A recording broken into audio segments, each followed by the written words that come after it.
Sir, आज अभी तक आपकी जो भी पुस्तकें आई हैं उसके बारे में थोड़ा बताएं। मेरी पहली कहानी कसाई बाड़ा छपी थी सन 80 में जी। और मेरा संग्रह आया 1991 में केसर कस्तूरी के नाम से। जी जी। तो आप समझिए 11-12 साल बाद। जी। और फिर दूसरा उपन्यास मेरा आया त्रिशूल के नाम से। जी। वो आया 95 में। जी। तीसरा उपन्यास आया तर्पण के नाम से। जी। वो आया 2005 में। जी।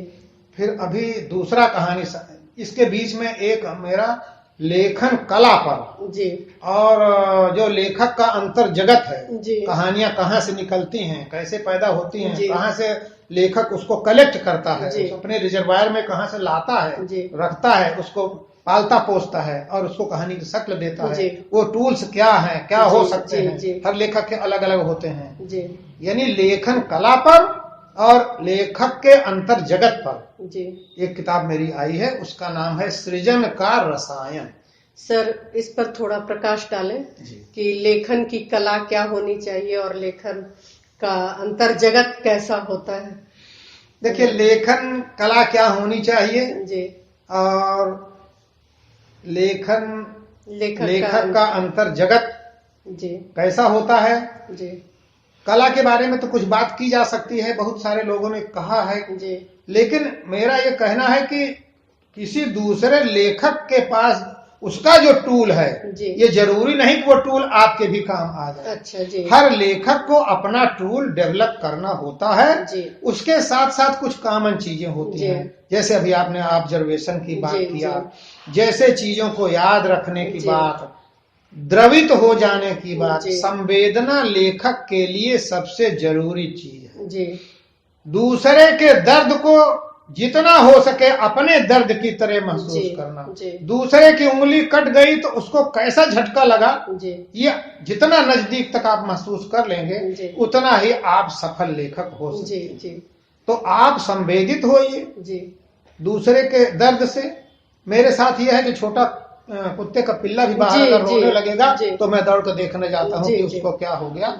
मेरे पार्क में कोने पर एक कुतिया ने बच्चे दिए हैं, तो कोई ऐसा दिन नहीं होता जब मैं नहीं जाता हूँ देखने, और कभी नीचे गिरा रहता है तो उठा के उसके व्यवस्था करता हूँ। और हमारी श्रीमती जी रोज उसकी माँ को रोज 3 रोटी और दूध डाल के खिलाती हैं कि ऐसा ना हो उसका दूध कम पड़ जाए, इसके पास 5-6 बच्चे। एक उदाहरण हुआ। तो इसी चाहे जीव हो, चाहे कुत्ते हो, बिल्ली हो, जानवर हो, आदमी हो, पेड़ हो, कोई पेड़ मूक पेड़ है, लेकिन ऐसा भी हुआ है कि जब मैं पहली बार बाहर गया नौकरी में तो हमारे घर से दूर आधा किलोमीटर दूर एक आम का पेड़ था, उसकी याद करके मैं रोने लगा। अच्छा जी। तो संवेदना लेखक के लिए सबसे जरूरी है। फिर ऑब्जर्वेशन जरूरी है ताकि अपनी संवेदना को सही शब्दों में, शैली में, भाषा में ढाल सकें। अब ये लेखक के सबके अपने अपना अलग टूल डेवलप करते हैं। जी। और जहां अंतर जगत की जहां तक बात है, अंतर जगत आपका उसी से बनेगा जहां से आपका जीवन बना है। जिस समाज से आप आए हैं, आप अगर गरीब समाज से आए हैं, अभावग्रस्त बचपन रहा है, भरपेट खाने को नहीं मिला है, आपके अगल बगल दुखियारे लोग रहे हैं, आपके अगल बगल मारपीट हुई है, झगड़ा हुआ है, कलह हुआ है, तो वो सब भी आपके अंदर इकट्ठा होते जाएंगे। और आपने उदात्तता देखी है, कोई ऐसी मैत्री देखी है जिसमें बहुत ज्यादा त्याग की बात हुई है, तो वो आपके अंदर वो बात भी रख उठेगी। जब मौका आएगा आप कलम पकड़ेंगे तो वही चीजें निकल करके कागजों पर उतरना शुरू हो जाएंगी, बिना आपके किसी प्रकार के प्रयास के। अनायास वो चीजें निकल आएंगे जो आपने अपने यहाँ सजो के रखा है आपके अंदर, आपके खजाने में। उसको खजाना कहिए या वर्कशॉप कहिए या मैं कबाड़ खाना कहता हूँ। ये सारी चीजें इकट्ठा होती हैं, इनका कब उपयोग होगा आप जान नहीं सकते। एक दिन अचानक जब आपको जरूरत पड़ती है तो आपका दिमाग बताता है कि वो हमने वहां देखा था, उसकी पिक्चर आ जाती है और आप उसका उपयोग कर लेते हैं। इन्हीं सारी बातों को मैंने सृजन के रसायन में तमाम उदाहरणों के साथ रखा है। वो किताब भी सृजन का रसायन मेरा ख्याल है 4 साल पहले यानी कि 2013 में आई। और अभी दूसरा कहानी संग्रह आया है कुच्ची का कानून, ये 2000 दिसंबर 16 या 17 में। जी। सर, सुनने में आता है आपकी एक महिला मित्र के बारे में, तो वो उनसे आपकी अच्छी मित्रता रही है। और अभी आपने लेखक के अंतर जगत की चर्चा करते हुए मित्र की भी अहमियत की बात कही है। तो आप अपनी उस महिला मित्र के बारे में बताएं। आपका आशय शायद मेरी महिला मित्र शिव कुमारी के बारे में है जी। क्योंकि उनके बारे में बहुत सारे मित्रों ने और बहुत सारे साक्षात्कार लेने वालों ने पूछा है। जी। उनका नाम शिव कुमारी है। जी। मेरे गांव में ही रहती हैं। जी। अब तो इन दिनों बम्बई में रहने लगी। अच्छा। लेकिन मुझसे 2-3 साल बड़ी होंगी। जी। हो सकता है थोड़ा और बड़ी हों। जी। वो नाचने गाने वाले परिवार से संबंधित थी। जी। तो इसलिए लोगों की उत्सुकता और भी बढ़ जाती है कि भाई नाचने गाने का पेशा करने वाली महिला से आपकी दोस्ती है, तो उसमें तमाम लोग तमाम तरह की चीजें देखते हैं। जी। ऐसा कुछ नहीं है। हमारी उनकी मित्रता बचपन की मित्रता है। जी। और उन्होंने बहुत मौके पर मेरी मदद किया है। जी। एक मदद इस तरह की आपको बताते हैं कि जो सोचा नहीं जा सकता। जी। जब मेरी उम्र 23 साल की थी। जी। तो मेरा घर कच्चा घर गिर गया था बाढ़। अच्छा। जी। तो उस साल मेरा घर बन रहा था। जी। पहले गिर गया था सन 71 में। 72 में हम अपना घर नहीं बनवा सके, 73 में बन रहा था। तो जो हमारे लेबर थे उनको गांव के कुछ लोगों ने, जैसे हर गांव में विघ्न संतोषी होते हैं कि इनका काम रुक जाए, तो मिट्टी का घर होता है, वो बरसात आने के पहले उस पर छाजन पड़ जानी चाहिए, नहीं तो वो सारा बेकार हो जाएगा। तो कुछ लोगों ने उसको रोक दिया, हमारे मजदूरों को भड़का दिया। तो शिव कुमारी खुद और एकाध अपने और लोगों को, एकाध महिलाओं को लेकर के हमारे घर पे आई और गड्ढे से, जो गड्ढा होता है तालाब, वहां से गीली मिट्टी ढो करके मेरे घर को बनवाने में मदद दिया था। वो 1-1.5 महीना निरंतर वो गीली मिट्टी ढोई है, जो एक लेबर पुरुष मजदूर जो ढोता है उतनी बड़ी खेप लेकर के। वो उनकी उम्र रही होगी, मेरी 23 थी तो उनकी 25-26 रही होगी। और गर्मी के महीने में नाचने गाने वालों का की पूंछ बढ़ जाती है, तो उनकी जगह जगह साई होती है, उसको साई कहते हैं कि जैसे किसी बारात में नाचने गाना है तो साई लेना, जैसे ऑर्डर लेना या एग्रीमेंट करना। उस दौरान उन्होंने 1-1.25 महीने तक, जब तक कि हम अपने मजदूरों को वापस नहीं ले आए समझा बुझाकर, उन्होंने हमारे मिट्टी ढोई थी मेरे घर के निर्माण में। इस स्तर की हमारी उनकी मित्रता है कि कोई घर की महिला अपने घर की भी स्त्री उस तरह मिट्टी नहीं ढोने को तैयार होगी, लेकिन वो हमारे लिए। तो आप इससे कल्पना कर सकती हैं कि हमारा उनका कितना नजदीकी थी। वो हमारी मित्र हैं, हर मौके पर उन्होंने हमारी मदद किया। यहाँ तक कि मेरी पत्नी जब आई तो इनको लोगों ने कानाफूसी करना शुरू किया कि आपका ये जो हस्बैंड है, आपका पति है, इसकी दोस्ती तो एक नाचने गाने वाली लड़की से है। तो इनसे बात हुई, तो इनसे भी मैंने उनकी मुलाकात कराई। ये जब आई तो वो मिलने भी आई, और धीरे धीरे ये लोगों की मित्रता इतनी प्रगाढ़ हो गई कि अब मैं कह सकता हूं कि ये लोग ज्यादा मित्र हैं, और हम हो सकता है कि अब दूसरे नंबर पर चले गए हैं। सर, बहुत ही खूबसूरत मित्रता की परिभाषा आपने दी। मैं ये मानता हूँ आपके प्रश्न के साथ साथ आप अगला प्रश्न करें, इसमें मैं इतना जोड़ना चाहता हूँ कि स्त्री और पुरुष की मित्रता का सर्वोच्च आयाम वह होगा जिस दिन उसमें शरीर का इन्वॉल्वमेंट नगण्य हो जाएगा, न्यून हो जाएगा, 0 हो जाएगा, शरीर कहीं भी उपस्थित नहीं होगा। ऐसी कोई स्त्री पुरुष की मित्रता होगी तो वह मुझे लगता है कि मित्रता का सर्वोच्च प्रतिमान होगा। और मैं समझता हूं कि इसी तरह अशरीरी रूप से जो हमारी और शिव कुमारी की मित्रता हुई है, उसको इस रूप में देखा जा सकता है। और मुझे उनसे सहयोग तो मिला ही है, मुझे इस मित्रता पर बहुत गर्व है। और यही बात अपने इंटरव्यू में, शिव कुमारी का भी इंटरव्यू लेने लोग गए थे, तो उन्होंने ये कहा था, वो उसमें है लमही के इंटरव्यू में शिव कुमारी ने कहा था, सुशील सिद्धार्थ ने इंटरव्यू लिया है, और उन्होंने कहा कि अंतः सलीला, उनको कहा है अंतः सलीला एक नदी बहती रहती है, पता नहीं चलता है। शिव कुमारी ने ये कहा था उनसे, उन्होंने पूछा था कि आपकी बेटियां अगर आपके बुढ़ापे में अभी आपको आपकी परवरिश बंद कर दें बाई चांस, तो क्या करिएगा?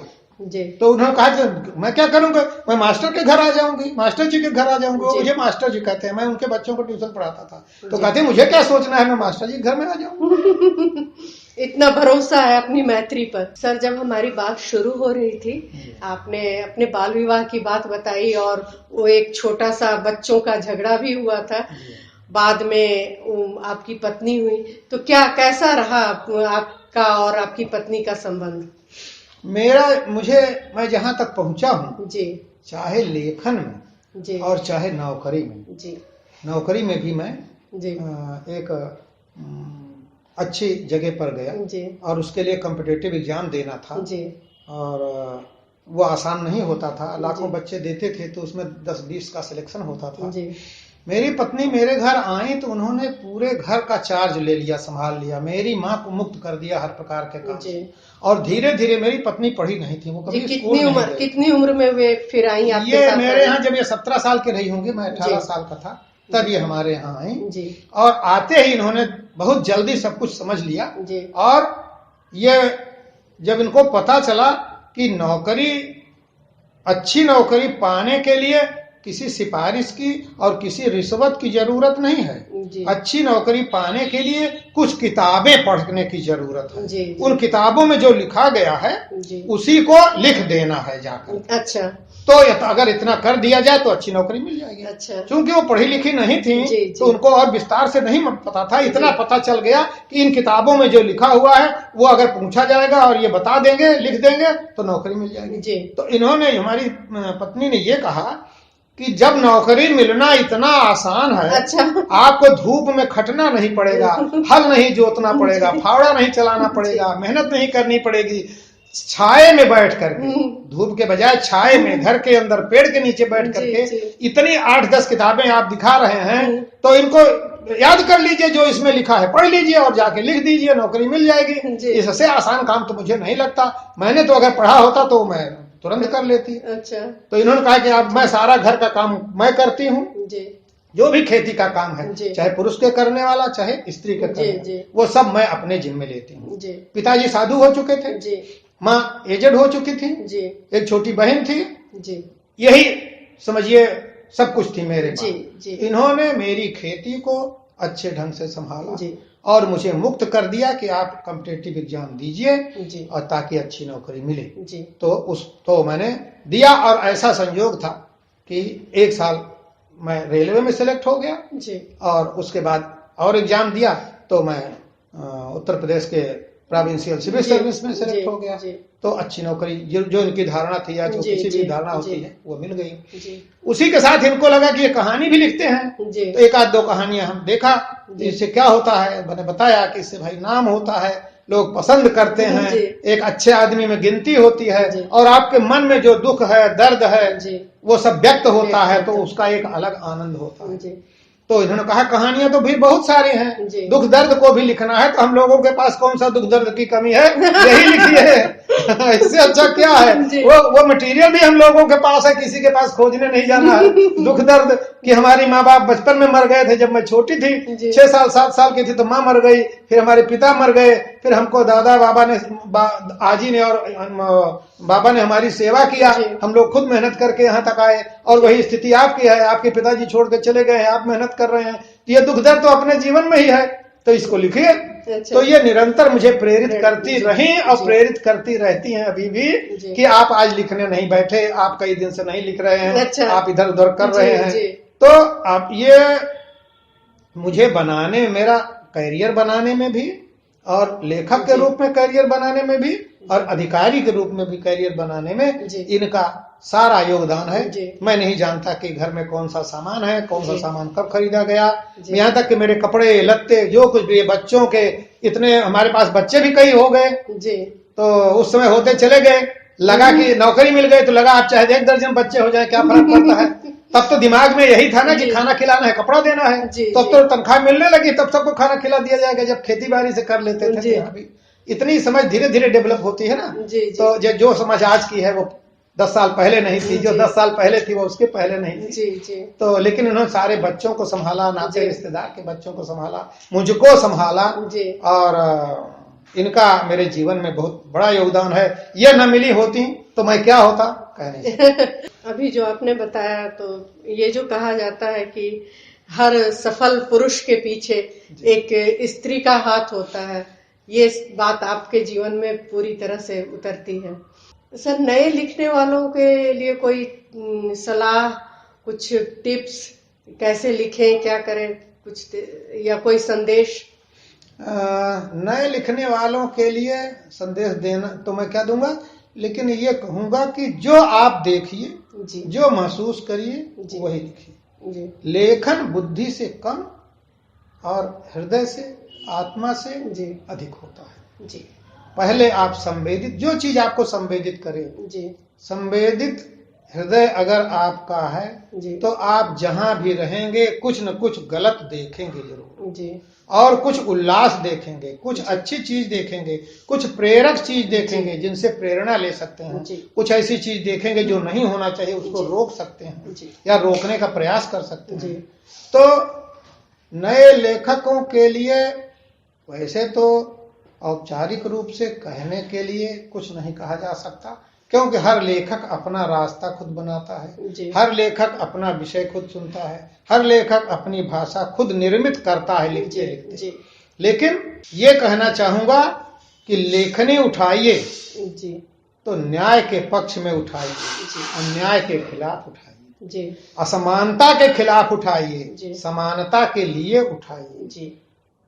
और जो भी दुनिया में दीन है, दुखी है, उसके वो किस तरह दुनिया के प्राणी का दुख हम कम कर सकते हैं, इस भावना से उठाइए, न कि किसी को दुखी करने के लिए या किसी का शोषण करने के लिए या बेईमानी करने के लिए। आपके जितने चरित्र हों सब इसी रास्ते पर जाएं कि जो अन्याय है, असमानता है, वह दूर करने में उनका उपयोग, उस साहित्य का उपयोग हो सके।